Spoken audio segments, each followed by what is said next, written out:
welcome back to episode 11 of the Homeschooling and Loving It podcast. Today, I'm sharing something kind of personal.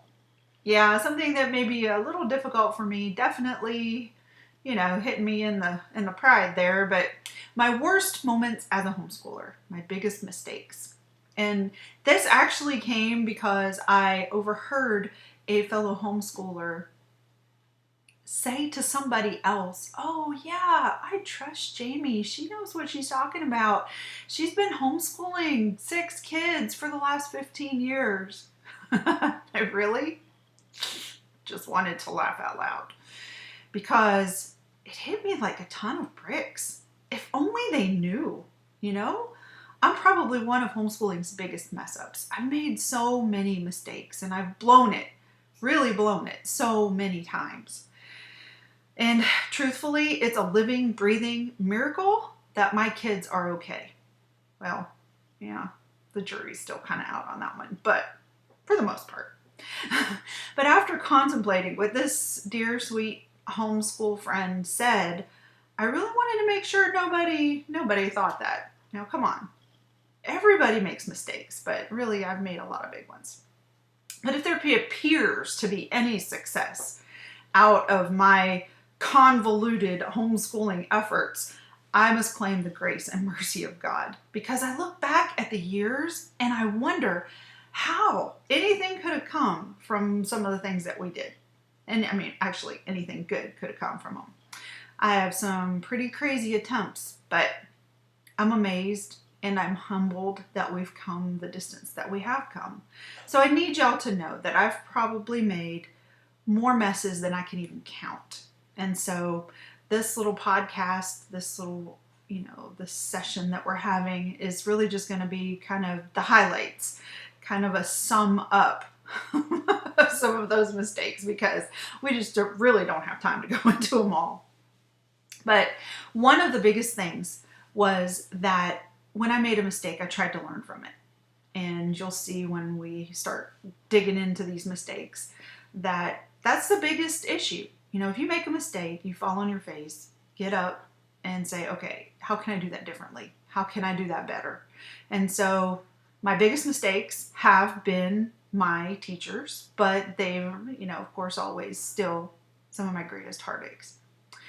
But at the heart of it all, that's what we're here for, right? As homeschool moms, parents, to model what we expect from our children. So if we expect them to learn from their mistakes, why shouldn't we? Okay, so here goes my truth.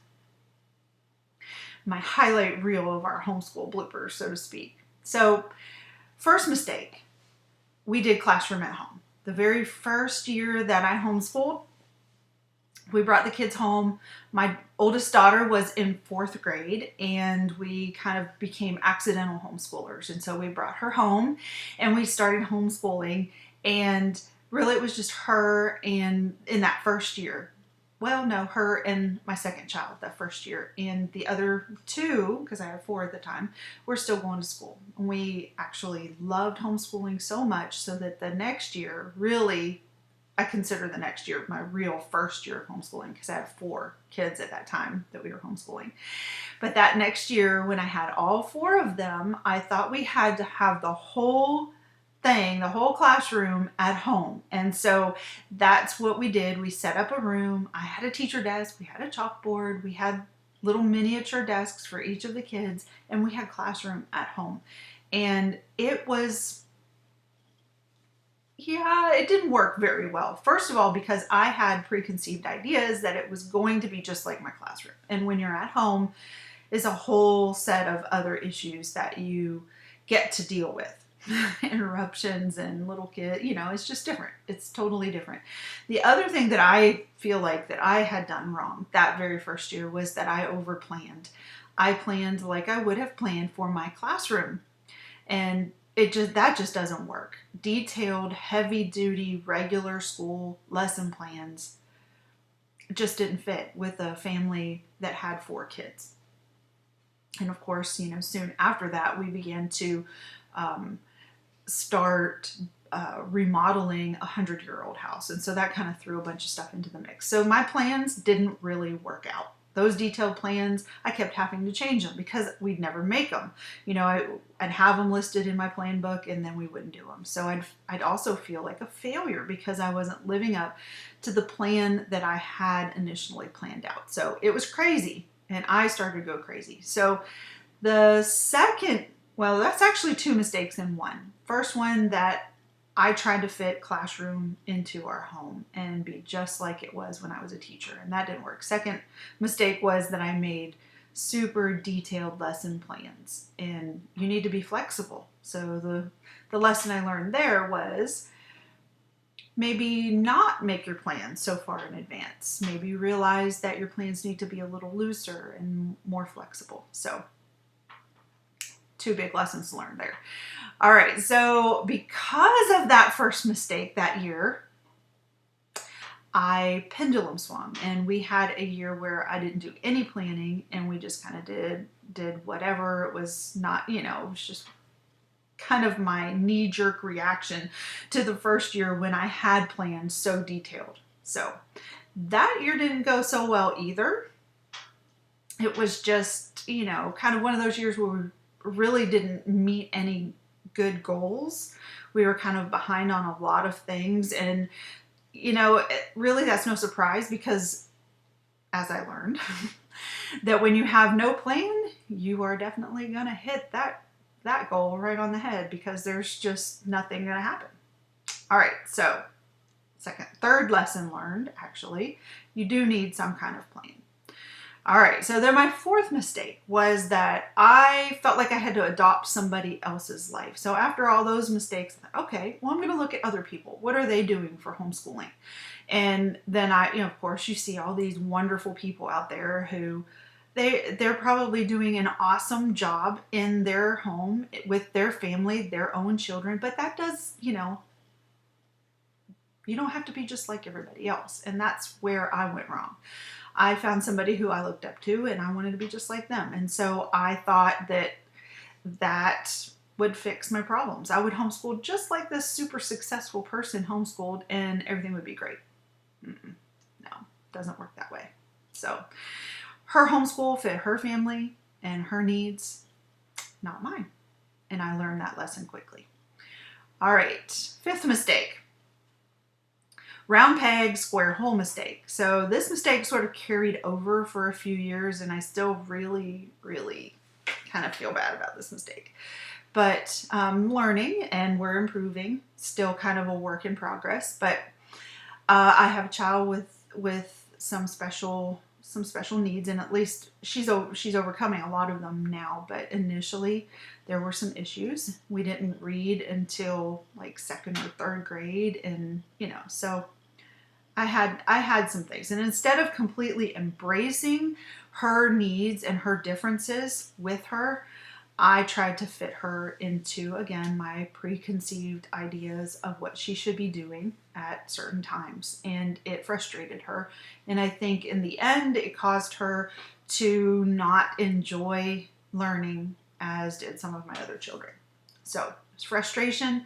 I learned that I had to embrace her differences and we had to work within the things that she could do and the little victories that we could find every day. And so we're working on that still. We're doing better and we're repairing that each and every day.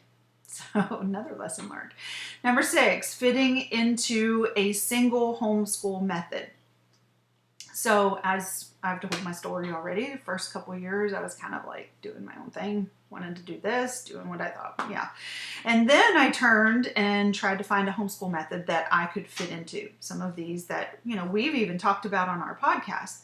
But I realized after trying to fit into one distinct homeschool method that I could never do that. No one is ever distinctly only one homeschool method or style. We all kind of overlap in some way into a few different homeschool methods or styles. And so the best thing to do there is to realize that you're going to straddle the fence. You're never going to be completely classical, completely Charlotte Mason, or completely Waldorf, or whatever it is that, fits your style in your life. You've got to realize that homeschooling is freedom, and you are free to be a little bit of this and a little bit of that, whatever floats your boat. So it was freeing when I accepted that, that I'm not just going to be one. And so I guess at this point in time, I would say that I learned from that lesson that I'm really quite eclectic. And I think in truth, almost everybody is to some degree. But anyway, that's my opinion. All right. And then the next lesson, haunted by unrealistic expectations. And that's something that really, it's kind of close to my heart right now. I really think that a lot of moms are struggling in that area. We are just bombarded with social media and Pinterest and Instagram and pictures of perfectness everywhere we look. And, you know, I even thought about, okay, oh man, this bookshelf behind me here in our homeschool room, it's such a mess. It's so awful. Before I did this video, I really wanted to, you know, just redo the whole thing. I thought, no, I'm just going to leave it as it is with the games and stuff stuck in there, as you can see behind me. But it's life. Let's just be realistic instead of, you know, the fact that we see on social media these perfect pictures. What we sometimes don't realize is that just out of the lens of the camera there on the right or the left are piles of laundry that said photographer just scooted out of the way so the picture would look perfect. So realize that having expectations that you've got to be a certain way, or your homeschool has to be just perfect, or it's crazy. You can never live up to those expectations. And you know what, even if you're a perfectionist, which I am, I love to have things in order. I love things of beauty. I love art and having things look pretty. I mean, it's kind of the things that bring me joy. But God also gave me 6 children. And so within that, I've had to come to terms with the fact that I'm not always going to have order in my life.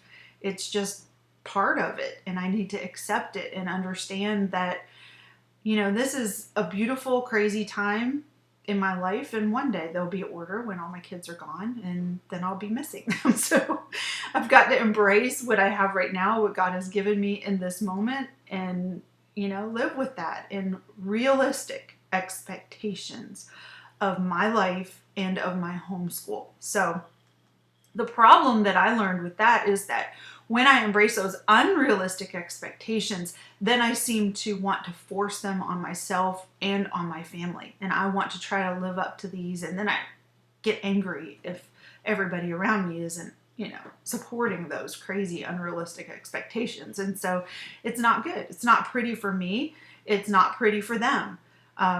But clinging to a heart of thankfulness for the fact that I've been blessed with a wild, crazy, different, beautiful life is what makes a difference. Gratefulness, thankfulness. So those are the lessons that I've learned there. And I'm not perfect by any stretch of the imagination. I mean, you know, I'll probably finish this video and want to go out there and sweep the porch and make it perfect. But I know who my enemy is, and I can be intentional in the fight in that battle. All right, so you know what? There really are so many more ugly mistakes that I could bring up. But I feel like those 7-ish or so are really the root issues that a lot of my other homeschooling mistakes or even parenting mistakes that I've made stem from. And so, you know, it's true. We all have to work through ups and downs and find our way in our mistakes, learn in our mistakes. So as you walk your path and as you make mistakes, don't be discouraged. Remember that mistakes are our best teacher. It's how we react to them that make all the difference in the world. So get up, brush yourself off, learn from the mistake, and then move forward and do better next time. I'm going to do the same. So as always, with grace and joy, Jamie.